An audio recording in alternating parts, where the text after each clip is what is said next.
Hi, I noticed that there were several questions in the live stream, so I thought I'd go ahead and try to answer them for you. So, Mervat says that they can't see the live streams, and so I'm not sure why. You might have to check and see if your provider in your area allows live streaming. I don't know enough about it myself. Sarthak asked, I registered my starter to the Puratos library. How will I know if my starter will be selected for the library? Any tips? Well, if you register your sourdough starter at the sourdough library, it helps with the gathering of data. If you want your starter to actually be kept in the library, your real starter, you need to contact the Puratos sourdough library and talk to them about it and see what they say.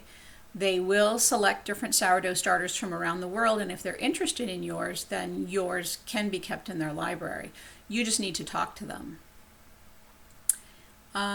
Sochik says hello from Minnesota. Great series. Hello Sochik, I'm glad that you're enjoying the series. Mark Yarbrough says, I would like to revisit water. Do you have a suggestion on testing your water for the bad for starter elements? I suppose that you could do a water test, and some counties will have water testing in their area.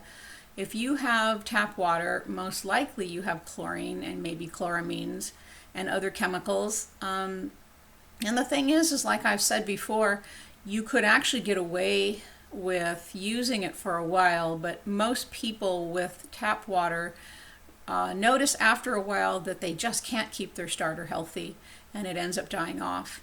Other people have so much in their water they can smell it and it won't make a sourdough starter at all. So you possibly could get a water test done, or you could test it yourself by seeing if it makes a great starter and it stays alive. I think the other thing that I would say is it's really easy just to boil up some water and let it set out overnight to degas. A lot of the chemicals like the chlorine will degas. So you could just try that and then let the water cool and keep it in a covered container and use it for your starter and for making bread. Ogilvy says, this is a great series. Thank you for putting this together. You're so welcome. I'm really having a lot of fun. Roy says, I made a starter with your first video, but after a month it was extremely acidic. I kept refreshing it, but it didn't work. Is that normal? What do you think happened?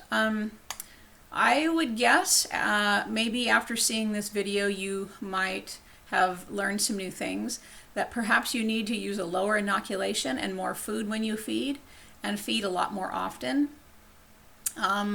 Also, if you live where it's warm, the video today gave a lot of tips on how to help keep your sourdough starter cooler. A warm starter will over ferment and become acidic quickly. Some people think that you need to keep your starter really warm at like 80 degrees Fahrenheit, which I think is around 26 degrees Celsius, and that's just not true. Keeping it a little bit on the more on the cooler side is more helpful, and it's easier to maintain your starter's health. You mentioned citrus juice to bump the acidity, but didn't recommend it because of the bad bacteria growth. Is this because of the sugar? No, I didn't recommend it this time only because I felt that I wanted to show everyone that you could make a sourdough starter with just flour and water. You didn't need to use anything else. It will become acidic enough all by itself. It's just if you want to jumpstart it and kind of bypass the first few days stage, having it a little bit more acidic actually encourages the good bacteria to grow a little more quickly. But, and then they said, what about a pinch of citric acid powder? I'm guessing, if it helps make the starter acidic, it may be helpful. So, but no, you can use a mixture of water and juice in the first 4 days, and only the first 4 days is it necessary because of the bad and the good bacteria fighting it out. After that, it's just no longer necessary. It becomes acidic enough. But you just don't have to. Plain water and flour is enough. Irene says, my starter has never smelled bad. It smells like mildly sour cream and is very active. I wonder why.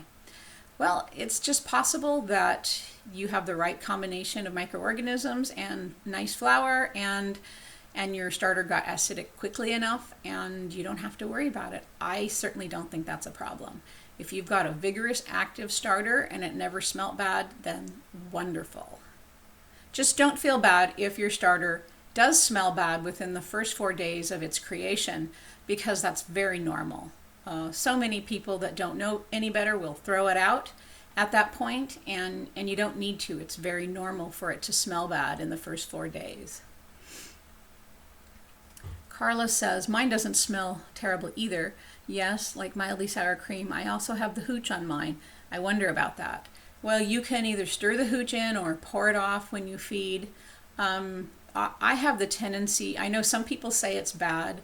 I have the tendency to, unless it looks really black from sitting in the refrigerator for a month, in which case I would pour it off. But usually I would just stir it in and then pour out most of my starter and then keep refeeding. So Sarthak says, is yours selected for the library, and how should I contact them? Actually, no, the Northwest Sourdough starter has not been selected by the library, and I did give them a dried version when I visited them in 2015. I actually took a tour of the library. It was absolutely wonderful. And I gave them a dried version of the Northwest Sourdough. But they don't have a sample of my Northwest Sourdough as a live starter. And perhaps in the future we'll do that. But right now, no. Mark says, excellent idea, thank you. Well, you're welcome, Mark. I have really been enjoying this, and I can't wait to get to the end and make some bread. So I was even thinking maybe next week, when we're on maybe day 7 or 8, we might make some waffles or something fun. And we're definitely going to test the starters midweek next week to see how vigorous they are. And we have someone else here. Acamedia system. My starter has been going okay and is pretty robust, but it has never given me good oven spring. Any ideas, changes I can try? Thanks for the series, by the way, really helpful.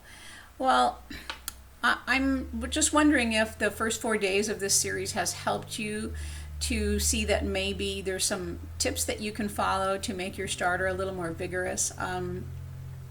Using less starter, maybe in a ratio of 1 to 2 to 2 or 1 to 3 to 3, in which case the starter is the 1 and the other 2 numbers are the water and the flour. Maybe using a lower inoculation and more food will help. Maybe feeding twice a day will help. My other recommendation is look into your water and look into your flour.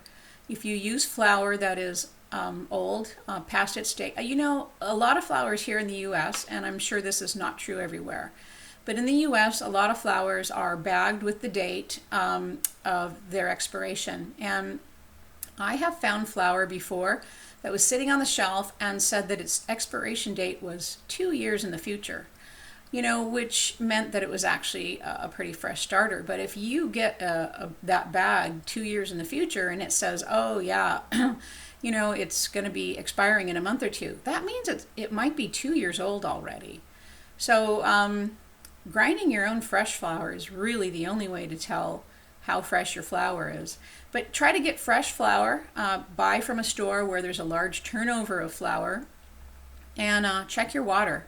If you think your water's good but your starter just isn't very vigorous, maybe just try get a Brita water pitcher and filter out a little bit of your water in one of those filter pitchers and just see if it does better. If it does better, then you know there might be something in the water that's affecting the microorganisms.